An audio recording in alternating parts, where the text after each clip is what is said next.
Você acredita em histórias de fantasmas?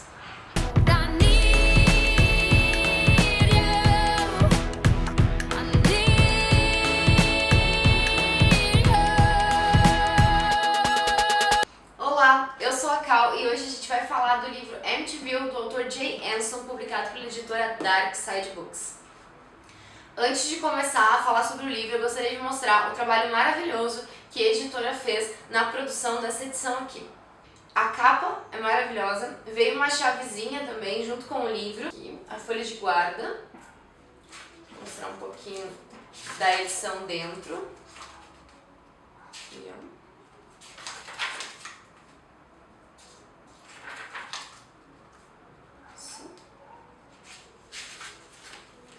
Os inícios de capítulo são simples, mas eles contêm a data do dia que aconteceu as coisas que são descritas aqui neste livro.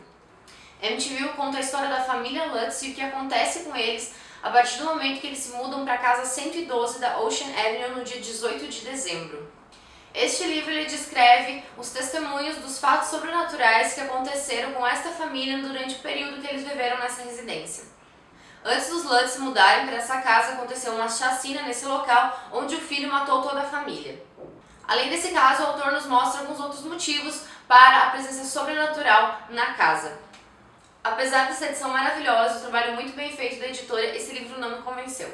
Quando eu leio um livro e quando eu vejo um filme de terror, eu tento ao máximo ir com a mente aberta para conhecer a história e para acreditar em todos os fatos. Então, enquanto eu estou lendo, enquanto eu estou assistindo aquele filme, eu acredito realmente naquilo que está acontecendo. O que não aconteceu nesse livro, porque eu achei que muitas coisas não foram bem explicadas e não pareciam realmente serem feitas por algo sobrenatural ou acontecerem por causa de algo sobrenatural. Em alguns casos, o próprio autor deslegitima a história. Inicialmente ele afirma que as crianças nunca tiveram problemas com os pais, nunca brigaram com os pais e que é a casa que está mudando o comportamento dessas crianças, mas depois ele cita em outro trecho que na casa antiga que eles moraram, os dois meninos já quiseram fugir de casa porque tinham tido problemas com os pais, brigaram com os pais. Claro que ele pode ter usado isso para nos fazer questionar os fatos que ele realmente apresenta, o que eu acho um pouco estranho nessa situação, mas na minha visão parece que ele não tem plena consciência, plena certeza do que ele está colocando aqui no livro, ou ele não leu a primeira parte onde ele dizia que as crianças nunca tinham brigado com os pais e depois ele colocou essa parte aqui. Acho que por parte do autor faltou uma revisão mais adequada em alguns aspectos, ou realmente tudo meio que não passava de uma grande mentira. Outra coisa que não me convenceu muito foi que primeiro ele e o padre não conseguem de jeito nenhum conversar, mas aí num momento do nada o padre liga pra eles e conseguem conversar, aí depois eles não conseguem mais conversar, aí eles conseguem conversar. Faltou uma continuidade, uma conexão entre as coisas e uma certeza em relação a isso. Outra coisa que me irritou foi que o padre ele passa de muito preocupado com os Lutz, pra não tô nem aí pros Lutz, pra muito preocupado com os Lutz, pra não tô nem aí com os Lutz. Também faltou convicção e a maneira que foi abordado isso, as pessoas mudam muito de opinião, o que faz soar falso ou equivocado as afirmações deste autor aqui neste livro.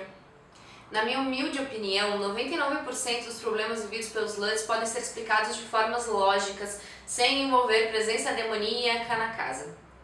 Em relação à escrita do autor, eu tive dificuldade pela repetição excessiva de nomes. Em vez de ele utilizar ele, ela, ele colocava muito George, para explicar o que estava acontecendo. Então a narrativa dele foi um pouco prejudicada devido a esse uso excessivo dos nomes dos personagens. Mas é importante ressaltar que essa história pode não ter funcionado pra mim, porque eu não acreditei no que aconteceu aqui no livro e eu não gostei muito da maneira com que o autor escrevia e da narrativa do autor, mas pode funcionar pra você. Eu já assisti os filmes sobre Amityville e gostei bastante das obras cinematográficas, mas o livro acabou me decepcionando em relação ao que é crível na história que aconteceu nesta casa. O que foi para chamar atenção, o que foi para virar manchete e o que realmente aconteceu. Após prestar as minhas opiniões aqui no vídeo, que são muito particulares, eu deixo por conta e risco de vocês lerem o livro e buscarem conhecer melhor a história. Vocês decidem o que vocês querem fazer, se vocês gostam do tema, se vocês gostam da abordagem, se vocês gostam da história de Amityville, de Casas Mal Assombradas, com certeza é um livro que vale a pena. Porém, se você for um pouco mais racional, como eu em alguns casos, apesar de, como eu expliquei, tentar entrar com tudo na história e realmente tentar absorver o conteúdo, absorver a história e acreditar nela, eu senti dificuldade em alguns casos e a maneira com que o autor escrevia, porque existia muita contradição na história e aconteciam fatos que poderiam ser comprovados de maneira lógica facilmente. Eu acredito que era isso, gente. Muito obrigada por terem assistido. Eu vejo vocês no próximo vídeo. Tchau, tchau!